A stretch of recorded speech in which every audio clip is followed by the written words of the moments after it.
En esta tercera parte de POC vamos a hablar de profilaxis y tratamiento. Con respecto a la profilaxis, se basaría en estos tres grandes puntos. Por un lado, evitar el tabaco, que ya vimos que es el gran agente etiológico de esta patología. En segundo lugar, evitar la exposición ambiental, o sea, evitar la polución atmosférica. Y en tercer lugar, tratar bien las infecciones respiratorias.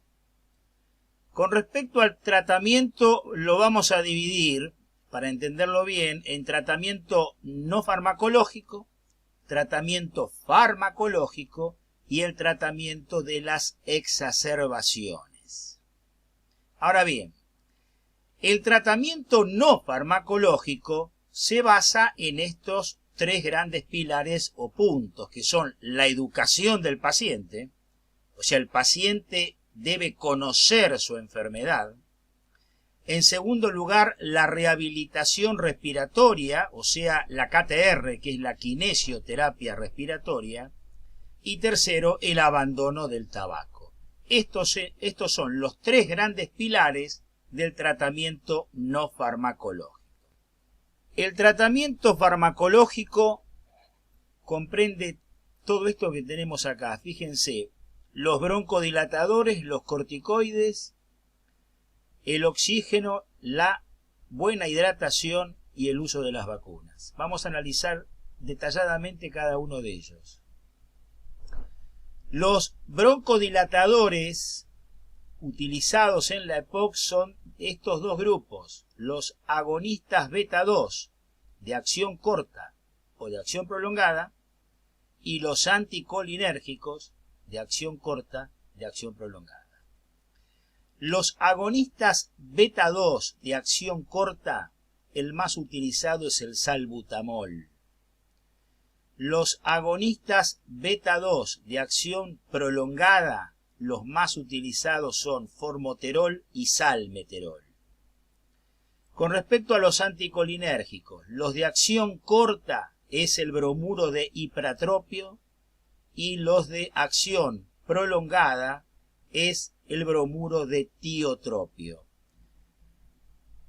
Con respecto a los corticoides, puede ser la prednisona por vía oral o si no, aquellos corticoides inhalados como son el budesonide, la budesonide y la fluticasona. Con respecto al oxígeno, se aporta de diferentes maneras y en diferentes situaciones. Después en la última diapositiva vamos a hablar de oxígeno permanente, que es lo que más nos interesa conocer. Una buena hidratación del paciente, porque tiene que estar bien hidratada la mucosa del aparato del árbol respiratorio.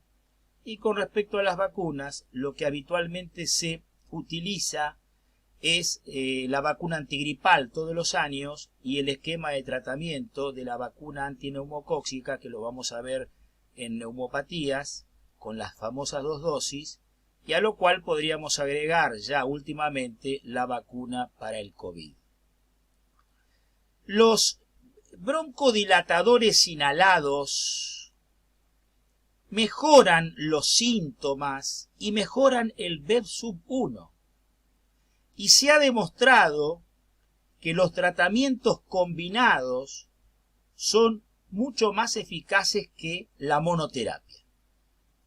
Ahora, cuando hablamos de tratamiento combinado, se refiere a que hay muy buena experiencia utilizando un beta 2 de acción prolongada, ya dijimos salmeterol o formoterol, con un anticolinérgico de acción prolongada que sería el bromuro de tiotropio. El problema del tiotropio es que es un fármaco que se usa muy poco, prácticamente nada a nivel de la medicina pública, hospitalaria, se usa algo a nivel privado. Tiene una gran ventaja, el tiotropio se utiliza una sola vez al día contra el bromuro de ipratropio que se usa 3-4 veces por día. Lo que pasa es que las diferencias desde el punto de vista de costos son distantes, muy pero muy distantes. un hipratropio vale la 10ª parte de lo que cuesta el tiotropio, para que se den una idea. Pero cuando se habla también de la terapia combinada, no solamente se refiere a eso. Terapia combinada, de acuerdo incluso a la experiencia y a la guía GOL, sería utilizando un beta 2 de acción prolongada con un corticoide inhalado. Y acá sí, esto es lo más usado. Esto es lo más usado, como vamos a ver después.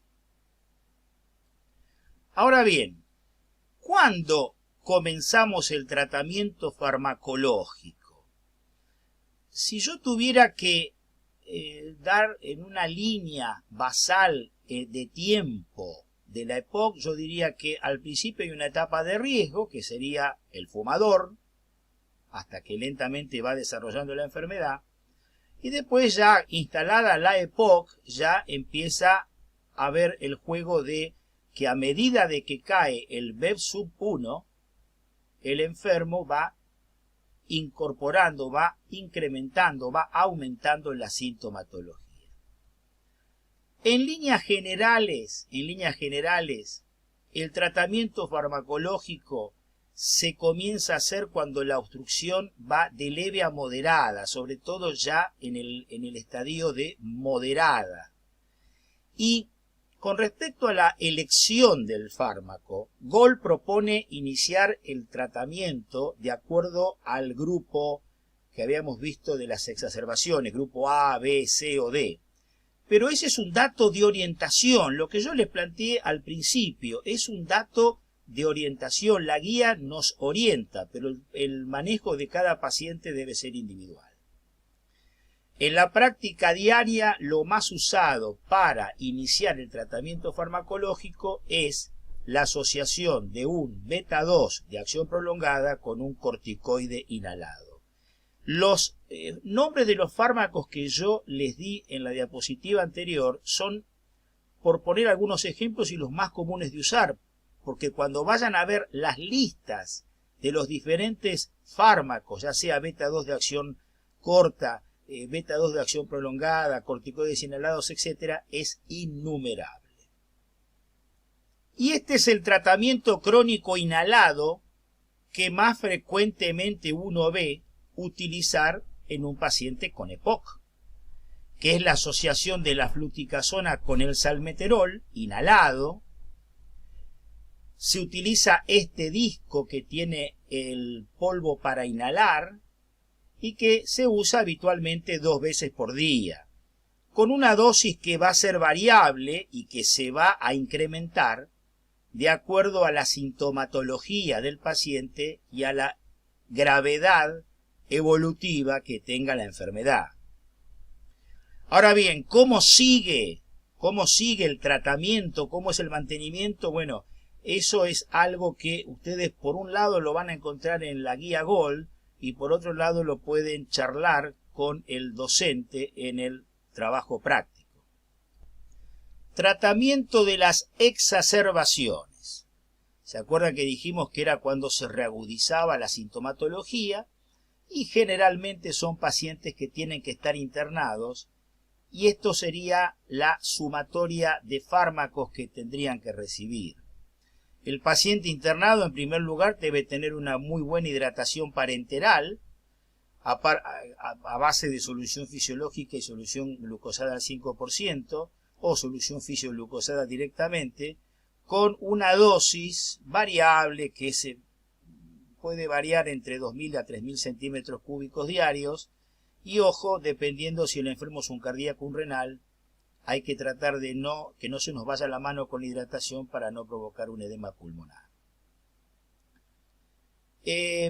Broncodilatadores se usan inhalados en nebulizaciones. Se utilizan en nebulizaciones. Acá lo que se usa es el salbutamol con el hipratropio, insisto, si estamos en un hospital público, y se utilizan aproximadamente de 4 a 6 nebulizaciones diarias.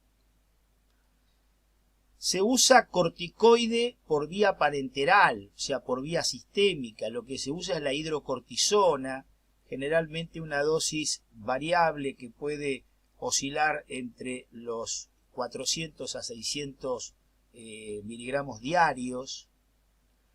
Como la causa más frecuente de la exacerbación, de la reagudización, es un proceso infeccioso, estos pacientes, confirmada que tenga una broncopatía o una neumopatía, el uso de antibióticos se impone, siempre se impone. Y lo más utilizado en la EPOC reagudizada es la ampicilina sulbactam. Ampicilina sulbactam que se utiliza a razón de 4 ampollas diarias divididas cada 6 horas intravenoso.